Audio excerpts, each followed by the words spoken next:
Hey guys, this is Eric Weingartner with Weingartner Racing. This video is just to show you this head because I have very little information about it. But you're like, then why'd you do a video? Well, because sometimes it's neat to show things. So I'm showing you this one. And I'll explain why I don't have as much information about this head in this video. So what head is this? Well, this is for you Ford guys. This is the SC1. From everything I've heard, the SC1 is the baddest Ford head that's out there. Now, I think CID now makes an SC2, which is more improved version of this, but this is supposed to be the baddest small block Ford head that exists. It's supposed to be better than the D3 stuff. It's supposed to be the end-all, be-all for Ford stuff. Now, I'm sure someone's going to tell me that there's something else out there that someone makes in billet that's better, and that's probably true, but for an as-cast head, from everything I've ever heard, the SC1 or SC2 from CID is it. And that's what this is. And here's the reason why I don't have a whole lot of information about it. This head was manufactured by Edelbrock back in the day. I'm not even so certain that they even sell them anymore. But when they did, what they did is they called them a Pro Port. And what that means is the heads themselves, where the port was insanely small because it was made for professional porters. It was not made for you just to do some home porting, blend some stuff and put them on your engine and go. It was never made to be that way. It was made to be a race head. The ports were so small because it meant that you would do your own CNC program like these are, and you could use it either for circle track stuff or drag race use. Also, because the ports were so small, it allowed the porter themselves to alter things and move the port locations themselves and make things different. In some versions, the actual valve guide locations were moved. So what you see here may not be the same for some other ones. Some were straight, which meant this come up this way. Some, they canted them, so they turned them so it went away. So as the valve opens, it moves away from the bore line. These ones, this particular one's in lines, which means they're not actually in line. They're rotated, but it's actually moving straight up and down. It has no cant. But it's not always the case.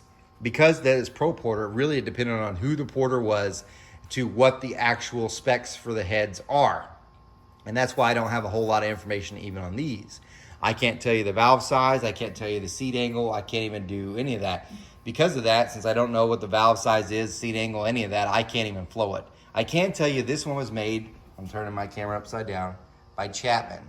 Now, Chapman's no longer around, but they were primarily known for circle track engines. So what they did is they made mostly heads for circle track. This is probably one of them because the port itself looks pretty small. Let me show you. This is just the chamber size. And what's great about this is you have an inline where the valves are like this. This one's rotated. Way better for power production. That's much better. But look at this. That's how far the intake port's raised up. But if you look at it, you're like, man, that looks huge. Not really. When you do the measurements on the inside, it's not that big. It looks big, but it's truly not that big, especially when you compare it to other stuff that actually is big like this. This is not that big. Definitely more of a circle track port than I would say for drag racing. Now, this customer particularly set this in for me to have the CNC chamber soften. That's why I even have it here. The exhaust port, as you can see, is raised up a lot too.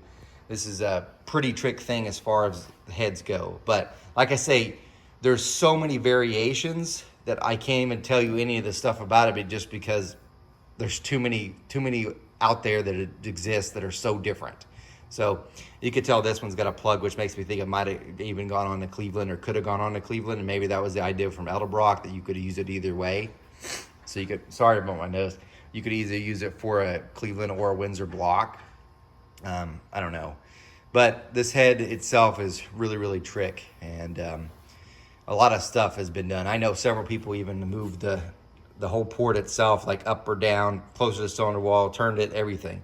So there really are some variances. Pretty much, when you got this head from Edelbrock, it's a blob. It didn't even have seats installed. You did all that yourself, and you could make it whatever you want, hence the differences. So if you're looking for the baddest Ford head that's as cast, this was it. And like I said, I don't think Edelbrock makes it anymore because, for those that don't know, Edelbrock was bought by a private equity group, and they eliminated a lot of their cylinder heads that they used to have that probably weren't very profitable, probably this one, and being one of them. Because if you look at it, well, you're like, well, the SE1s, they're the baddest head out there. Yeah, they also required so many specialized products that these didn't sell like hotcakes. So I mean, don't get me wrong, they still sold, but you're never gonna sell near as many as these. You would say your E Street small block Ford head, you'd probably sell 20 to 1. So if you're looking for profit wise, this just isn't it. So because of that, Edelbrock eliminated a lot of their product lines, and I believe this would even be one of them. I could be wrong on that, but I know they got rid of so many other stuff that I thought that they probably should have kept. So it's hard to imagine they still make these. However, CID, they do make a SC1 or SC2 is what they call it, style head. It's just like this, but better. They improved some things, probably moved the water jackets around to give you more room for porting and that sort of thing. So anyway, just thought I'd show you that. It's a cool head. Sorry I can't flow it, don't have the valves, or even know what valves it takes. So you guys take care.